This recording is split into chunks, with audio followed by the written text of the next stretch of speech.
Welcome back dear students. हम लोग NCERT read along exercise जो कर रहे थे उसमें 11th क्लास की एनसीईआरटी से चैप्टर 9 हम कंप्लीट कर चुके हैं बच्चों, मैकेनिकल प्रॉपर्टीज ऑफ सॉलिड्स। तो दिस चैप्टर इज कंप्लीटेड। तो अभी जो है इसकी summary and points to ponder और फिर उसके बाद इसके क्वेश्चन आंसर हम करेंगे। तो इस लेक्चर में मैं डिस्कस करने जा रहा हूँ। आप खोल सकते हैं पेज नंबर 241, सॉरी हाँ ओके 241। तो पेज नंबर 241 पर यह है समरी। तो let's discuss summary of this chapter. पहला पॉइंट है stress is the restoring force per unit area. कई लोग कंफ्यूज हो जाते हैं, बाहर से जो लगा रहे हैं फोर्स वो स्ट्रेस नहीं है, उसकी वजह से स्ट्रेस डेवलप हो रहा है, पर वो फोर्स स्ट्रेस के एक्सप्रेशन में नहीं है, वो है जो इंटरनली प्रोवाइड कर रहा है object. Stress is the restoring force per unit area and strain is the fractional change in dimension.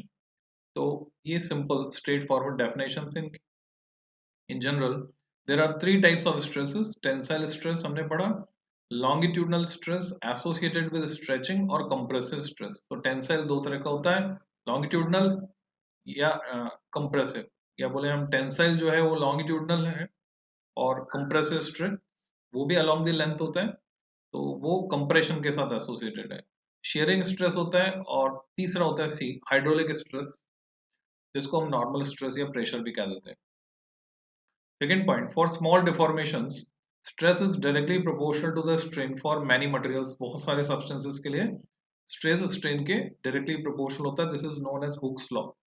Straight line graph आता है stress strain के बीच या force and percentage elongation के बीच। The constant of proportionality is called modulus of elasticity। Three elastic moduli, which Young's modulus, shear modulus, and bulk modulus, are used to describe the elastic behavior of objects। तो different objects के different types of elasticity हम measure कर सकते हैं in terms of Young's modulus, shear modulus and bulk modulus as they respond to deforming forces that act on them। इसके हिसाब से कि वो deforming forces के लिए किस तरह से respond कर रहे हैं। A class of solids called elastomers does not obey Hooke's law। आपसे डायरेक्ट क्वेश्चन पूछा जाता है बच्चों एक नंबर में, which of the following does not obey Hooke's law even for small stress। तो उन सॉलिड्स को हम क्या बोलते हैं, इलास्टोमर्स, जिसमें रबर आ जाता है। When an object is under tension or compression, the Hooke's law takes the form F upon A equal to Y delta L upon L। ये फॉर्मेट आ जाएगा जब भी ऑब्जेक्ट टेंशन में होगा या कंप्रेशन में होगा। Hooke's law इस फॉर्मेट का होगा where delta L by L is the tensile or compressive strain of the object, ये हम पढ़ चुके हैं। F is the magnitude of the applied force causing the strain। A is the cross sectional area over which F is applied perpendicular to A and Y is the Young's modulus for the object। तो जो stress है वो F upon A है। चौथा point, a pair of forces when applied parallel to upper and lower faces। तो हम किसकी बात कर रहे हैं बच्चों, हम shear स्ट्रेस की बात कर रहे हैं। अगर आपने दो फोर्सेस लगाए पैरेलल टू फेसेस और वो कैसे लग रहे हैं, इक्वल एंड अपोजिट, तो आप फैमिलियर हैं क्या होगा, इस ऑब्जेक्ट का जो शेप है it will change.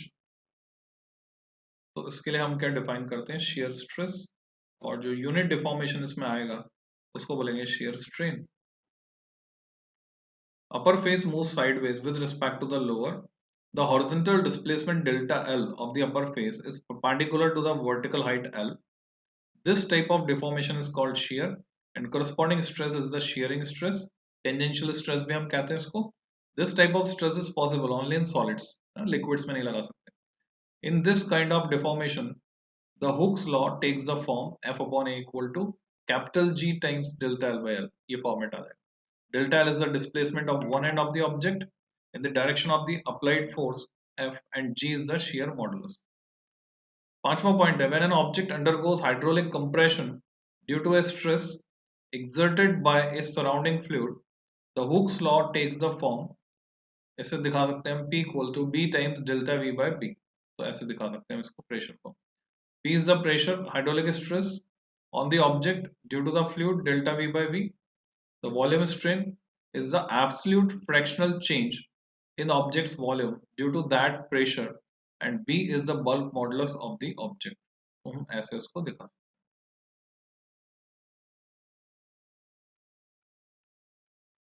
Points to ponder पे आते हैं। In the case of a wire suspended from ceiling and stretched under the action of a weight F, तो ऊपर से आपने लटका हुआ है और नीचे जो है आप उस पर कोई वेट अप्लाई करते हैं, तो वैसे तो क्या होता है, अगर ये खुद भारी है तो अंडर इट्स ओन वेट ये खींचेगा, और नहीं तो आपने नीचे जो वेट लगाया है उसकी वजह से इसमें स्ट्रेस डेवलप होगा। W इक्वल टू mg काम करेगा downward direction. The force exerted by the ceiling on it is equal and opposite to the weight, तब तक ये लटका रहेगा। However, the tension at any cross section A of wire is just F and not 2F. Hence, tensile stress, which is equal to tension per unit area, is equal to F upon A. तो समझने की बात यह है कि अगर हमने यहाँ पर फोर्स लगाया F नीचे की तरफ, तो नेचुरल सी बात है इधर ऊपर की तरफ भी F लग रहा है, पर किसी भी क्रॉस सेक्शन पर ये 2F के बराबर नहीं होगा। अगर हम इस क्रॉस सेक्शन पे स्ट्रेस निकालते हैं, सिग्मा से दिखा रहा हूँ स्ट्रेस को, तो वो F अपॉन A होगा, जहां पर A यहाँ का एरिया ऑफ क्रॉस सेक्शन है। तो स्ट्रेस में जो कैलकुलेशन में हम फोर्स यूज करने वाले हैं वो F है, 2F यूज नहीं करेंगे, ये समझाया गया है। मुझे इस पे न्यूटन्स लॉज ऑफ मोशन जब हम पढ़ रहे थे तो इस तरह का क्वेश्चन बनता था, मैं याद दिलाता हूँ आपको। मान लीजिए ये टेबल का कोना है और यहाँ पर ये पुली लगी हुई है, इधर भी एक पुली है, एक स्प्रिंग बैलेंस है हमारे पास जिसको हम यहाँ जोड़ देते हैं दोनों साइड से, और पुली पे से इधर हम लटका देते हैं 5 किलोग्राम और इधर भी लटका देते हैं 5 किलोग्राम। तो आपसे पूछा जाता है स्प्रिंग बैलेंस की रीडिंग क्या होगी। तो इसमें बहुत सारे बच्चे कंफ्यूज हो जाते हैं, कुछ बोलते हैं सेंटर पर रहेगा क्योंकि इधर से भी खिंच रही है इधर से भी खिंच रही है, कुछ बच्चे बोलते हैं 5 और 5 10 kg, but the correct answer is 5 kg। तो वही लॉजिक यहाँ समझाया गया है, यहाँ पे 5 kg F ही लगे। Hooke's law is valid only in the linear part of stress strain curve, ठीक है, विद एन इलास्टिक लिमिट ऐसा होता है, प्रोपोर्शनल जहां तक है। The Young's modulus and shear modulus are relevant only for solids since only solids have length and shape, क्योंकि gas में तो कोई शेप होता नहीं और लिक्विड में जिस कंटेनर में डालोगे उसका शेप होगा। Bulk models is relevant for solids, liquid and gases, तीनों के लिए हम उसको डिफाइन कर सकते हैं।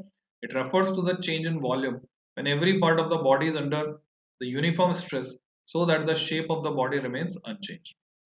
Metals have larger values of Young's modulus than alloys and elastomers, से ज्यादा होती है।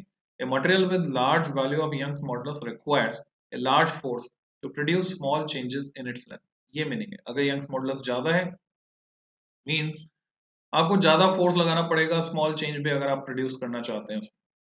इन daily life we feel that a material which stretches more is more elastic, ऐसा लगता है हमको कि इलास्टिक है उसको खींचते जा रहे हैं, या रबर उसको खींच रहे तो ज्यादा इलास्टिक है, पर उल्टा है। इट इज ए मिस नॉमर, यथा नाम तथा गुण नहीं है, नाम उसका इलास्टिक है but it is less elastic than steel.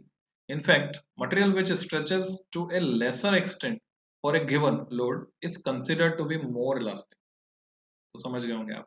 In general, a deforming force in one direction can produce strains in other directions also. The proportionality between stress and strain in such situation cannot be described by just one elastic constant, तो हमें एक और की जरूरत पड़ेगी।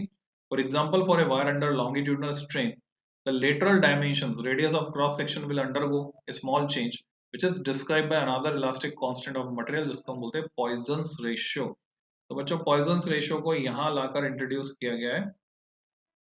तो अगर मैं इसकी इमेज आपको दूं, तो अगर ये वायर है जिसको ऊपर आपने फिक्स किया हुआ है और नीचे से हम इस पे फोर्स लगा रहे हैं, खींच रहे हैं, तो होता क्या है कि इसका शेप चेंज होगा बच्चों। ये जब लंबा होगा तो निश्चित रूप से पतला हो जाएगा, तब इसकी लंबाई बढ़ेगी जब ये पतला हो जाए। तो इधर तो लंबाई बढ़ गई, this is delta L upon original length, और साइमल्टेनियसली हम देख रहे हैं इस डायरेक्शन में इसकी चौड़ाई कम हो गई, यानी एरिया ऑफ क्रॉस सेक्शन कम हो गया, तो उसको बोलते हैं lateral strain. Change in diameter कह सकते हैं, change in diameter upon original diameter. तो अगर मैं उसको लेटरल स्ट्रेन को डिवाइड करता हूँ change in length upon original length से, लीनियर या लॉन्गिट्यूडनल स्ट्रेन से, तो मुझे पॉइजन्स रेशियो मिलता है यहाँ पर। तो पॉइजन्स रेशियो कहते हैं। Stress is not a vector quantity since unlike a force the stress can not be assigned a specific direction, इसलिए वेक्टर एडिशन के लॉज को भी फॉलो नहीं करेगी, वेक्टर क्वांटिटी नहीं है। Force acting on the portion of body on a specified side of a section has a definite direction। ठीक है, फोर्स वेक्टर है पर स्ट्रेस वेक्टर नहीं है। स्ट्रेस को इस लेवल पर हम स्केलर क्वांटिटी की तरह ट्रीट करते हैं, और बहुत हाई लेवल पे जाएंगे तो अलग अलग डायरेक्शन में अलग अलग हो जाता है। नहीं, it can have different directions.